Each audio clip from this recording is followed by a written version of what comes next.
नमस्कार, अमर उजाला.com पर आपका स्वागत है। आपके साथ मैं हूं आदर्श झा। देखिए, वक्फ संशोधन विधेयक लोकसभा के बाद राज्यसभा से भी पास हो गया, लेकिन इसको लेकर सियासत लगातार जारी है।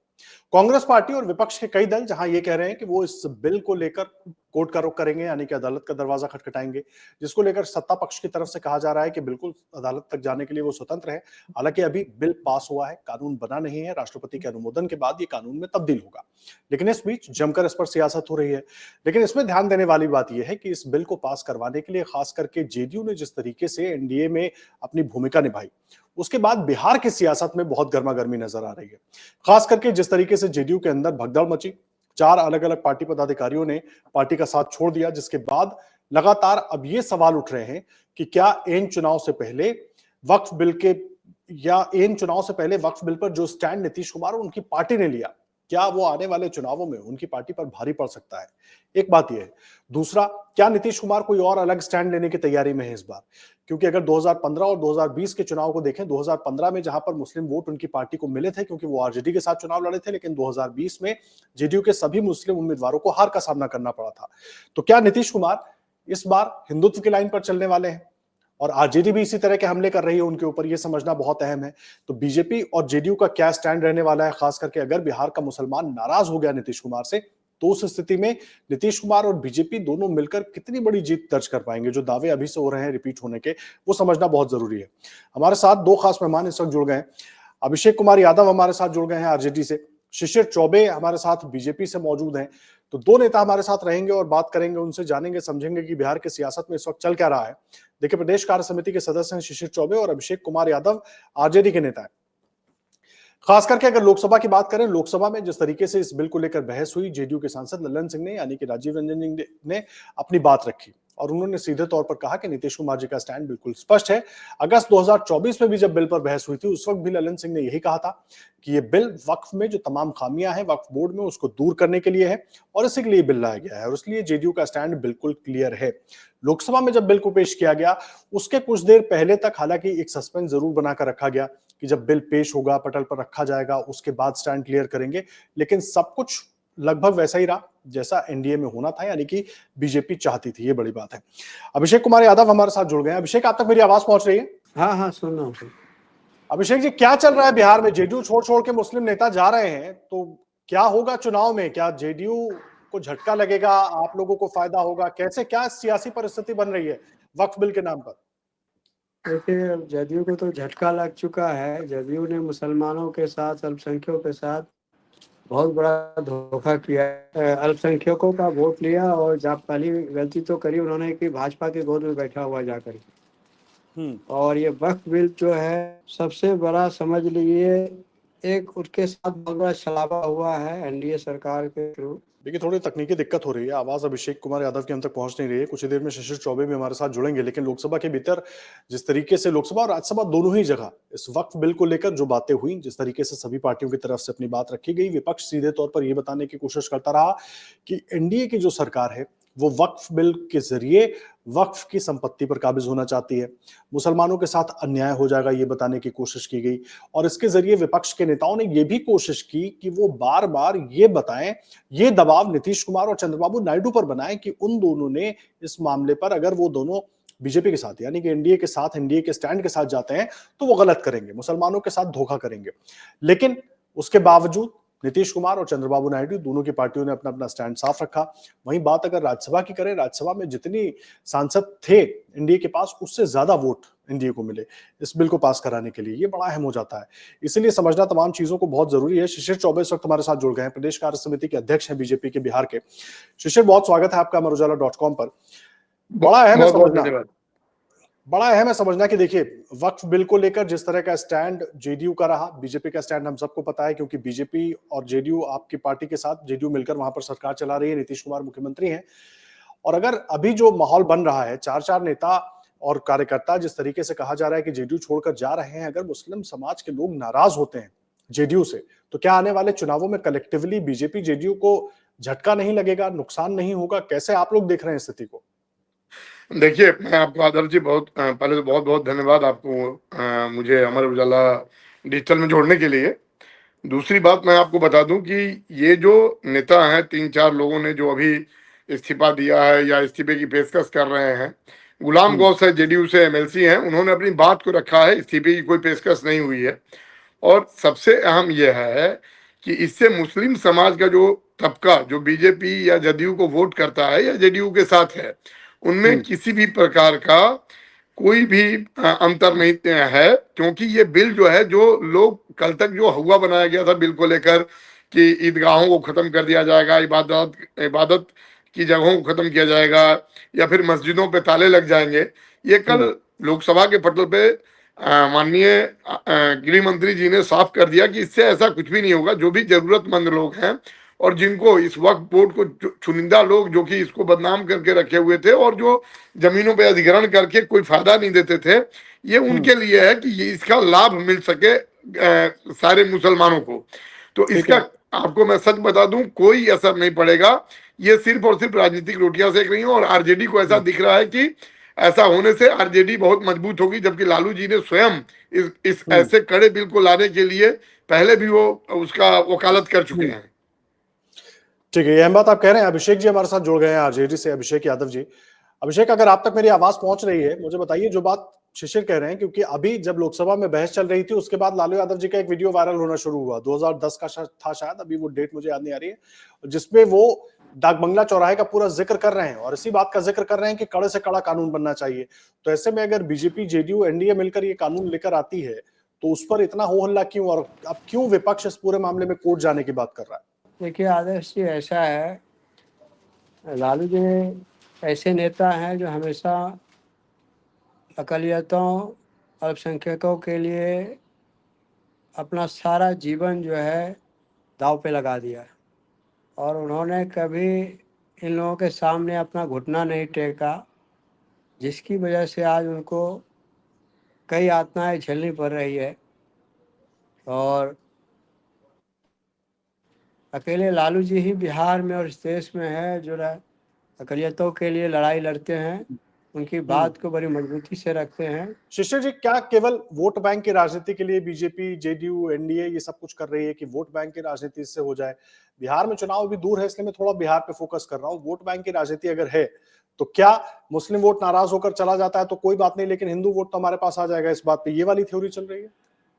देखिए आदर्श जी, मैं आपको बहुत स्पष्ट कर दूं एक बात कि 70 सालों से जब से इन लोगों का शासन रहा, इन लोगों ने अक़लियतों को, मुस्लिमों को सिर्फ और सिर्फ छलावा और उनको राबड़ी कह लें या फिर कह लें कि लॉलीपॉप देकर टालाते रहे। इन्होंने कोई ऐसा योजना बता दें, कोई ऐसा कार्य बता दें जो कि इन लोगों ने मुसलमानों को मुख्य धारा से जोड़ने के लिए किया हो। सिर्फ और सिर्फ बीजेपी का डर दिखा के या बीजेपी आएगी तो मुसलमानों को रहने नहीं देगी, अलग देश बना देगी, ऐसा बोल के इन लोगों ने एक डर पैदा किया हुआ है मुस्लिम समाज में, ताकि मुसलमान इनसे इंटैक्ट रहे।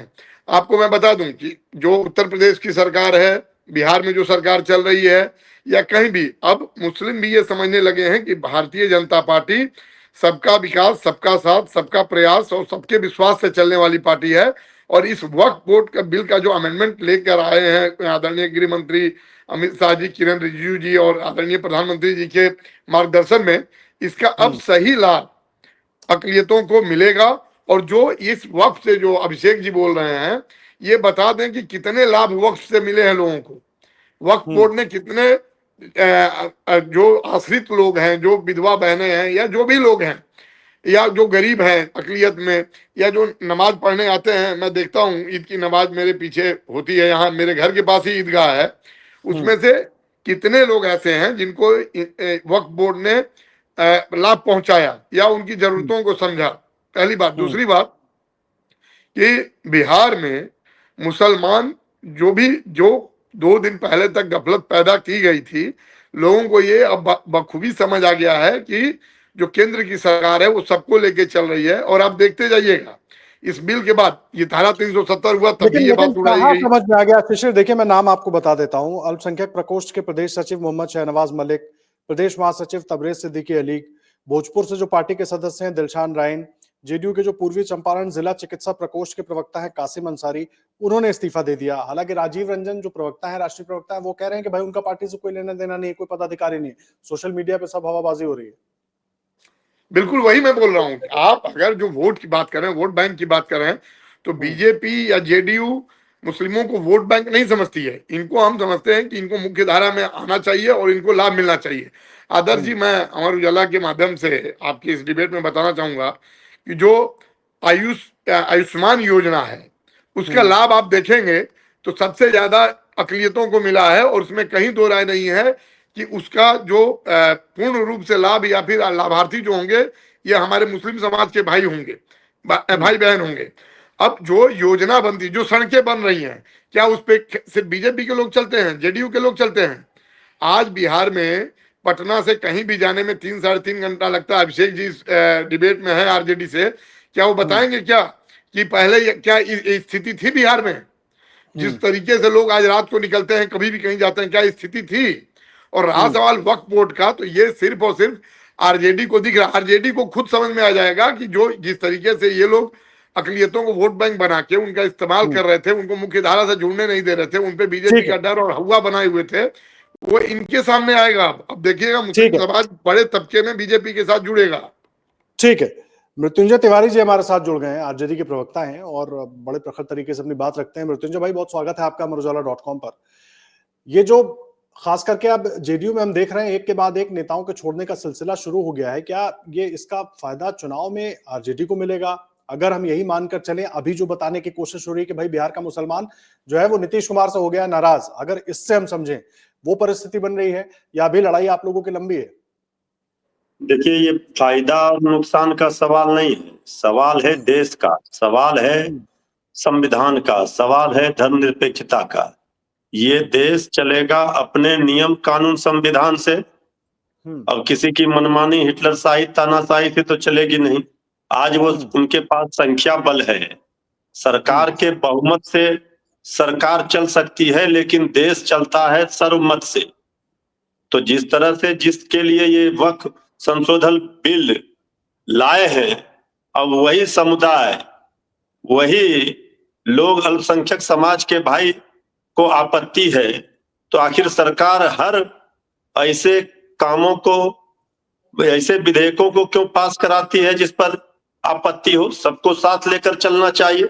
सबका साथ सबका विश्वास की बात आदरणीय प्रधानमंत्री जी करते हैं, और इसके बाद काम उल्टा करते हैं।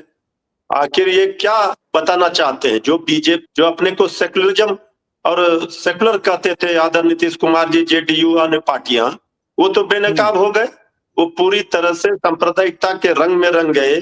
अब उनका बीजेपी में विलय होना अब यही बाकी रह गया है। बाकी वक्फ बिल पर जिस तरह से अभी बवाल हो रहा है, देश की जनता को रोटी, कपड़ा, मकान, नौकरी, रोजगार, भुखमरी, गरीबी, शिक्षा, स्वास्थ्य, इस पर चर्चा ही नहीं हो रही है। तो ऐसे चीजों पर बहस हो रही है जिससे कोई लेना देना नहीं है। क्या देखिए, मृत्युंजय जी से कुछ तकनीकी दिक्कत हो रही है। शिशिर हमारे साथ लगातार मौजूद है। शिशिर, देखिए बड़ा अहम है, मृत्युंजय तिवारी सीधे तौर पर यही सारे आरोप लगा रहे हैं जिसको लेकर हम और आप बात कर रहे थे। हालांकि आप अपनी तरफ से तमाम बातें कह रहे हैं क्योंकि आप लोग सत्ता में हैं। मृत्युंजय तिवारी सीधे तौर पर कह रहे हैं कि अभी भी ये सब छलावा ही है, धोखा ही है। देखिए, मृत्युंजय जी वो बातें रिपीट कर रहे हैं, क्योंकि मृत्युंजय जी को आज आप अगर देखते हैं और उनके खुद के रहन सहन को आप देखते हैं, तो आप पाएंगे कि मृत्युंजय जी के भी जो उनके रहने का, उनके जीवन शैली में बहुत परिवर्तन आया है पिछले 15-20 सालों में। और ये बदलते समाज में लोगों में परिवर्तन आना भी चाहिए। अभी वो बता रहे थे कि अभी रोटी, कपड़ा, मकान, भूखमरी की स्थिति है। ये बताएं कहाँ भुखमरी की स्थिति है? और भुखमरी की स्थिति थी तो 15 साल जो इनकी सरकार थी, या देश में जिस तरीके से प्रधानमंत्री मोदी जी के आने के बाद आज भी 80 करोड़ लोगों को मुफ्त अनाज दिया जा रहा है, उस पर ये व्यंग करते हैं। ये उज्ज्वला योजना पे व्यंग करते हैं, ये विश्वकर्मा योजना का मजाक उड़ाते हैं। तो इन लोगों के पास देखिए कहने के लिए कुछ बचा नहीं है, मुद्दा है नहीं। मृत्युंजय जी बार बार यही बात करते हैं। आपको मैं साफ साफ बता दूं कि आखिर आप अगर मोदी सरकार में उपलब्धि देखेंगे तो आप संख्यकों का जो बुनियादी ढांचा विकसित किया गया, मदरसों में आधुनिक शिक्षा को जोड़ा गया, एनसीसी एनएसएस की शुरुआत की गई, और मुस्लिम महिलाओं को ट्रिपल तलाक से मुक्ति दिलाने के बाद उन्हें कौशल विकास से जोड़ा गया। तो क्या मुस्लिम समाज सिर्फ और सिर्फ डरा धमकाकर वोट बैंक के लिए ही इनके लिए रहेगा, या मुस्लिम समाज के बारे में ये सोचते हैं कि ये मुख्य धारा से जुड़े या आगे बढ़े, आप लोग या आश्वस्त मुस्लिम हैं, समाज मतलब को ये आखिरी सवाल है मेरा, आप लोग आश्वस्त हैं कि जो आप लोग समझाने की कोशिश कर रहे हैं वो बात मुस्लिम समाज तक पहुंच रही है? मैं इसलिए कह रहा हूं क्योंकि मुझे याद है 2005 में जब नीतीश कुमार मुख्यमंत्री बने, उसके बाद उन्होंने मुस्लिम समाज के लिए बहुत सारे फैसले लिए, वो चाहे भागलपुर वाले कांड को लेकर कमेटी को बनाना हो, या पिछड़े मुसलमानों के लिए जो आरक्षण की बात हुई थी जिसमें पिछड़े मुसलमानों को भी शामिल किया गया था, पसमानदा मुसलमान उसमें सबसे ज्यादा थे उनको, और 2014 तक मुझे याद है कि करीब 5 मुस्लिम समाज के प्रतिनिधि राज्यसभा में भी उन्होंने भेजे थे, और जिनमें ज्यादातर जो है वो पसमानदा तबके से आते थे, और उसका ध्यान उन्होंने रखा। तो अभी जो स्टैंड उन्होंने लिया है मुस्लिम समाज, ठीक है पूरा मुस्लिम समाज नहीं लेकिन ज्यादातर लोग क्या उस बात को उस तरीके से समझेंगे? और अगले चुनाव के लिहाज से अगर देखें तो नीतीश कुमार के साथ बीजेपी के साथ आना पसंद करेंगे, आएंगे? आप लोग आश्वस्त हैं इसको लेकर? देखिए आदर्श जी, मैं आपको आपके नाम के हिसाब से बहुत आदर्श स्थिति है बिहार में। मुस्लिम समाज में किसी तरह का कोई भी अड़चन नहीं है, और जो मुसलमानों को जिस तरीके से ये लोग इस्तेमाल करते थे अब वो भी समझ रहे हैं कि उनको मुख्य धारा से जुड़ना चाहिए, आगे बढ़ना चाहिए। मोदी सरकार और बिहार की जो नीतीश जी के नेतृत्व में सरकार चल रही है उसमें किसी के साथ कोई भेदभाव नहीं किया जा रहा है। ये इनका प्रोपेगेंडा जो है इन्हीं तक सीमित है। आपको मैं दावे के साथ कह सकता हूं कि ट्रिपल तलाक, धारा 370, 35A के बाद ये वक्फ संशोधन बिल जो आया है, इससे जो निचले तबके के मुस्लिम वर्ग हैं, जो पिछड़े मुस्लिम हैं, जो जरूरतमंद मुस्लिम हैं, उसको इसका उनको लाभ मिलेगा, और वो बीजेपी जेडीयू के साथ इंटैक्ट होंगे और बड़ी संख्या में वो बीजेपी के साथ आएंगे। ठीक है, चलिए इंतजार रहेगा, और लगातार हम आप बीच में बिहार में जो परिस्थिति बनती है उस पर जुड़ते भी रहेंगे, और दर्शकों तक बिहार की क्या सियासत है उस पर बात भी हमारी होती रहेगी, दर्शकों तक पहुंचाते रहेंगे। फिलहाल के लिए बहुत धन्यवाद शिशिर आपका हमारे साथ जुड़ने के लिए। बहुत बहुत शिशिर चौबे धन्यवाद। कार्य समिति के प्रदेश कार्य समिति के सदस्य हैं, हमारे साथ जुड़े थे। और बिहार में अब लोकसभा में जिस तरीके से और राज्यसभा में वक्फ बिल पास हो गया, उसके बाद क्या परिस्थिति बन रही है, जो सियासी बातें हो रही हैं, उस पर हम शिशिर के साथ चर्चा कर रहे थे। आप भी देश और दुनिया की बड़ी और जरूरी खबर के लिए अमर उजाला.com पर बने रहिए। धन्यवाद।